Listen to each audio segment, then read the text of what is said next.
I love Shakespeare particularly. I've seen it 9 times. Never in middle school, I must admit that. That's intriguing. Shakespeare was, to me, was one of the great spiritual beings, consciously spiritual beings, was one of the clearest channels through which spirit could express. When I was in ministerial school, we were to do in speech class, and we were to do a biography, and we could not use Jesus, anybody else but Jesus.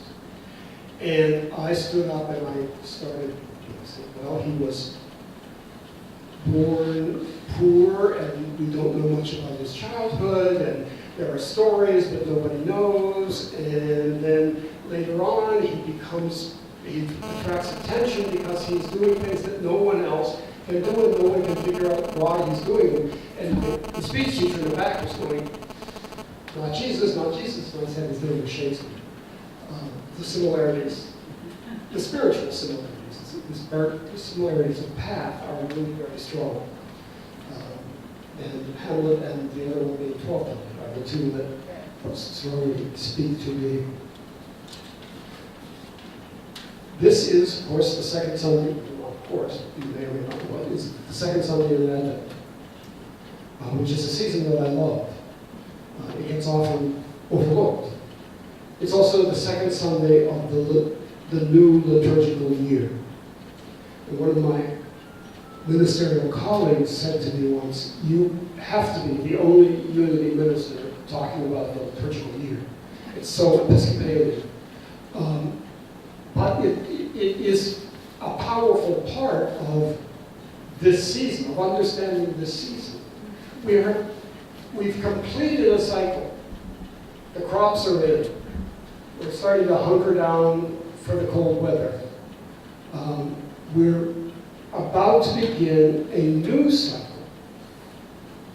And that starts with the first Sunday in Advent, last week, and moves us first to that birth of new awareness, that birth of new possibility, so that no matter how far along, how aware we have become of our own Christ being, there is more to be discovered.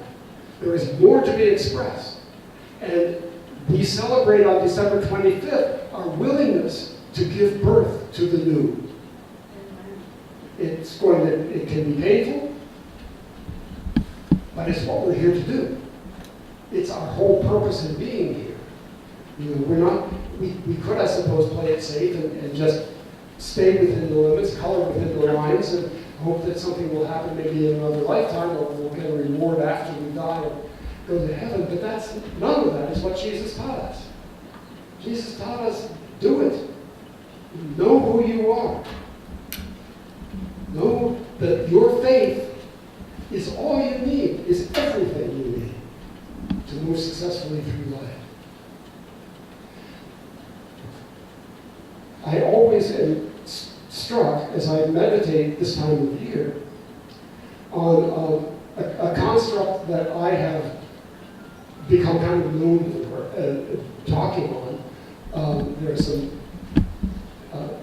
CD sets out there somewhere about my work with the hero's journey. The hero's journey was defined really by Joseph Campbell. Wonderful philosopher, scientist, who made a series of interviews with Bill Moyers on public television, and they became just legendary. Everybody was watching them, everybody was claiming them. I've probably seen them 4 or 5 times. George Lucas used them as the basis for his scripts for the Star Wars series. And Campbell's realization was that wherever he looked, whatever society in the world he studied, the stories were the same. The basic stories were the same.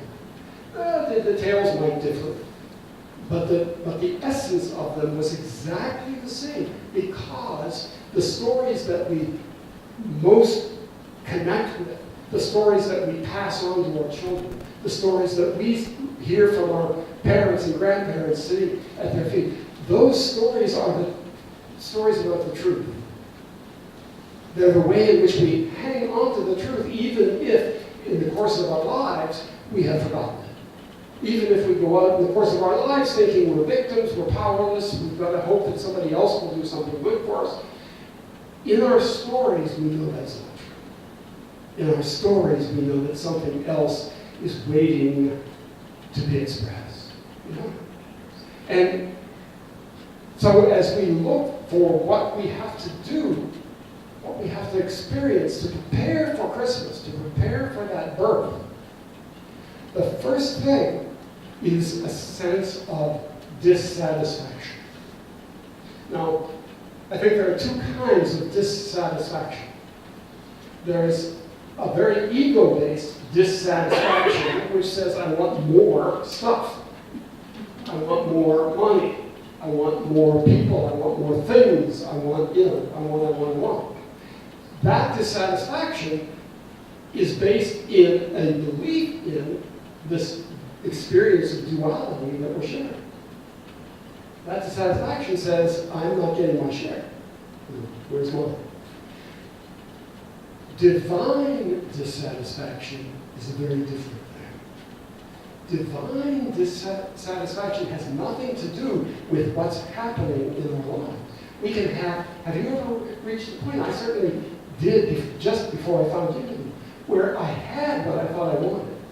I had a thriving career in theater in Chicago, directing and sometimes acting, and that was what I thought I wanted. And there was a tremendous sense of what I now know as divine dissatisfaction.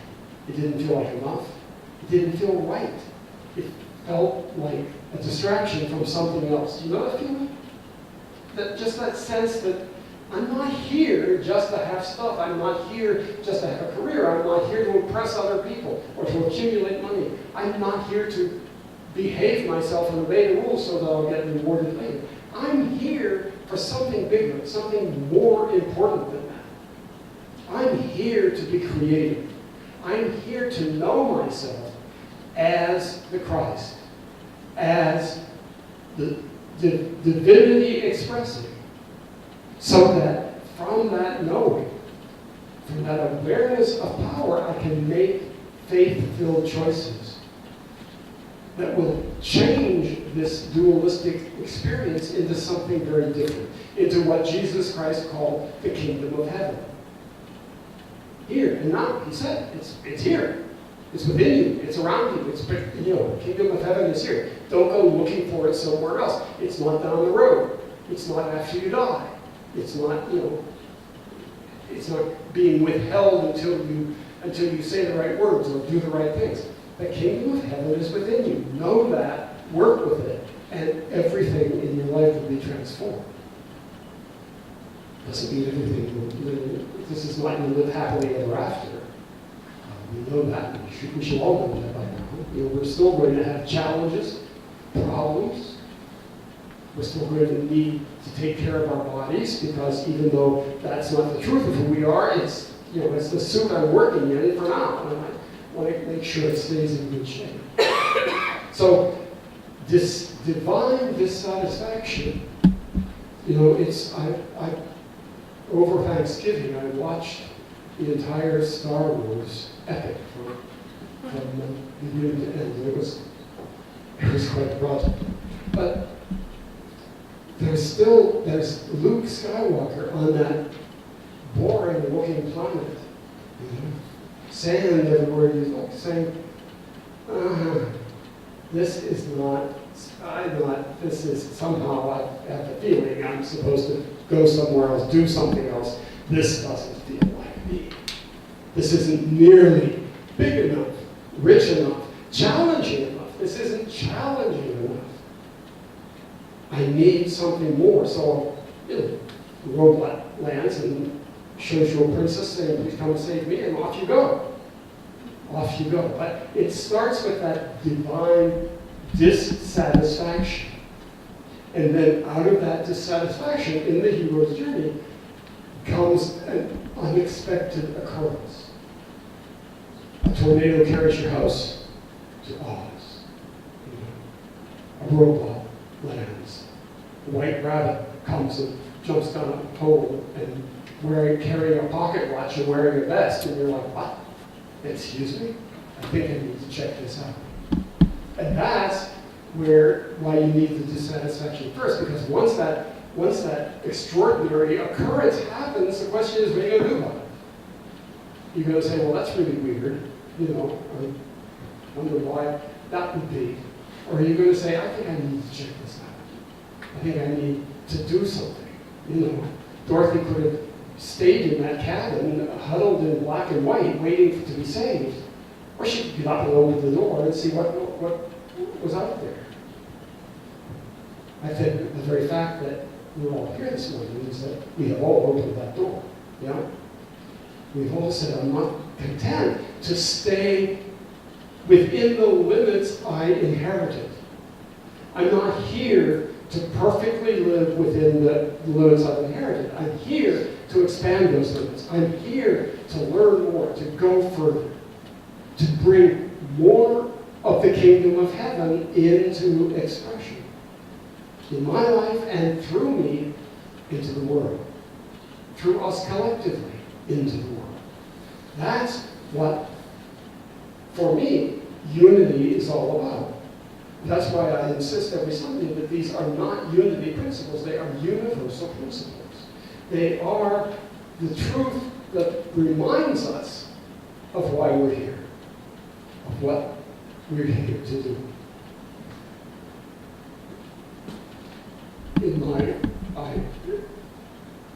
In my focus on Hamlet, I have come to zero in on one line.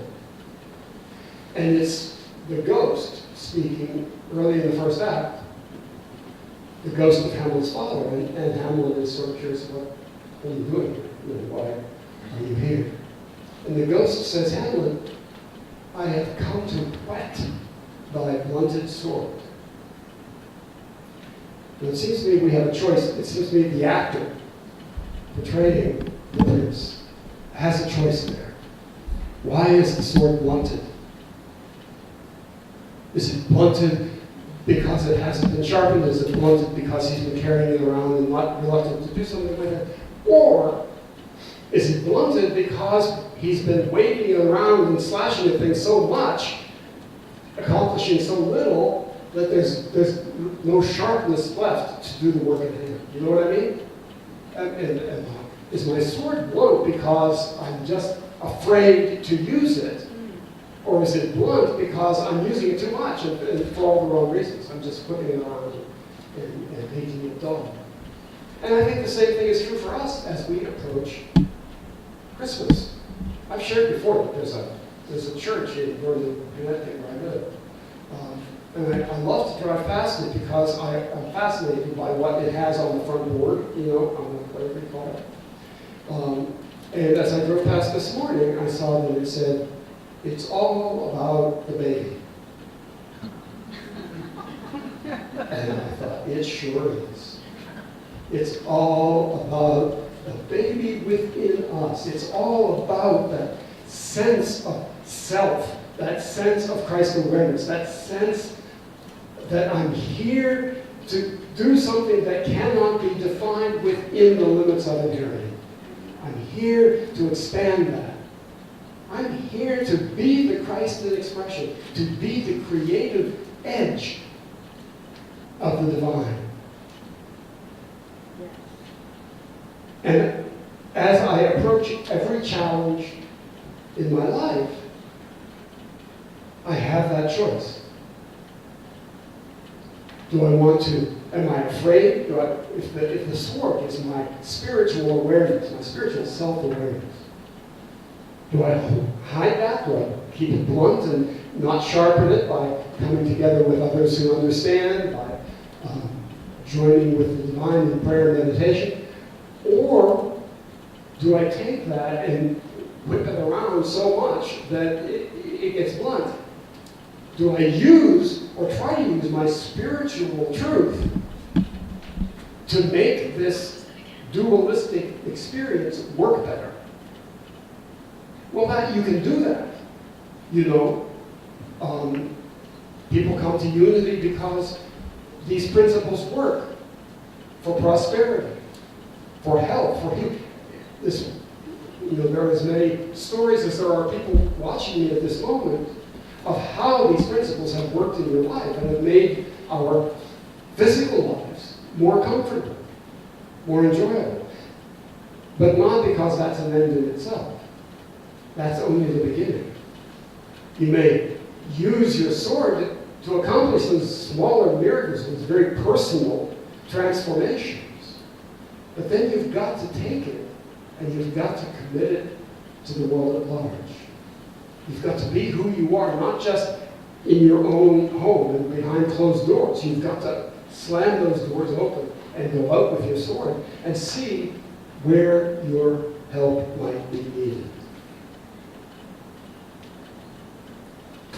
Bob and I have had a discussion ongoing for about a year and a half now, from time to time when we get together and have a chance to talk, about change, about the sense that we've both had for about a year and a half, that things were about to change. That sense of divine dissatisfaction is not limited to just my own life. It's about this experience we're sharing. It's about this collective consciousness. And the mistake we can make is taking sides. The temptation to be avoided is to take sides, to assume that God is on this side and not on that side. This is good, that is bad. We can make perceptions. We can make divinely inspired judgments. It doesn't mean that we have to say, well, we don't have an opinion about anything. Of course we do. But it's not about good and bad. It's not about right and wrong. It's not about Republican and Democrat. It's not about Trump and Clinton. It's about all of it. And I, for one, am perfectly willing to open myself and to affirm that I am open to whatever lessons, whatever good, whatever manifestations we have brought Trump into power to accomplish. Because he's not there because of individual votes. He's there as an expression of our collective consciousness. And sometimes in the past, what seemed to be expressions of negative consciousness have become very powerful, positive steps forward. Nixon was the least likely president to forge ties with China, but there he was. Sitting down having Peking duck with Jim Mao. Same with Reagan and the Cold War. He seemed the most absolute, the least likely to be the channel through which that separation could begin to be connected. The Berlin Wall being a great symbol of that. We always know, I grew up assuming that there was going to be a nuclear war because all those bad guys in Russia were going to make it happen, and we just had to be prepared. But it didn't have to be a nuclear war. One day people woke up and said, I really hate that wall. I really hate it. It blocks my view. It's annoying me. Let's take it down. And they started taking it down. There wasn't a power on the planet that could stop them because they were expressing their own creative choice. So my point is that we need to be open to the expression of good wherever it appears. We need to be willing to support it wherever it appears. We need to be willing to exercise our own power. The third step on the hero's journey, after the extraordinary event and the decision to follow it, the decision to go down the rabbit hole or to step outside the cabin, is we gather friends to work with us. We meet a scarecrow and a tin man and a cowardly lion. Or we meet the robots, and then through them we meet Han Solo, and on it goes. The minute we make the commitment, the universe moves in with us. The universe says, okay, good. Here's the help you will need. Doesn't mean that it's going to be easy. It doesn't mean that, this is all going to dissolve and you're just going to be blissfully happy. That's not what the kingdom of heaven is. The kingdom of heaven is making choices, knowing who you are. Making choices as the divinity you are. Making choices that you know and intend will become an expression of the kingdom of heaven here on earth. That's what we're here for. And nothing else is going to satisfy us. We can delay it, we can defer it, we can put it off as long as we want to, but we have a job to do. We were talking this morning, and you hear that. The ancient Chinese curse, may you live in interesting times. Yeah, it can be really problematic, but I would hate to be living in a time that wasn't interesting. Wouldn't you? You really do. Don't tell me. You say you want security and I just want to be left alone so I can snuggle up and watch movies. No. None of us could stand that for more than, I don't know, 2-3 days. Oh, maybe. We're here to move through these interesting times. We're here to help make them interesting. And when we realize that, some days and some mornings I wake up and I cannot wait to get started. I cannot wait to put my feet on the floor and stand up and see how interesting this day is going to be. And how many opportunities I'm going to have to make choices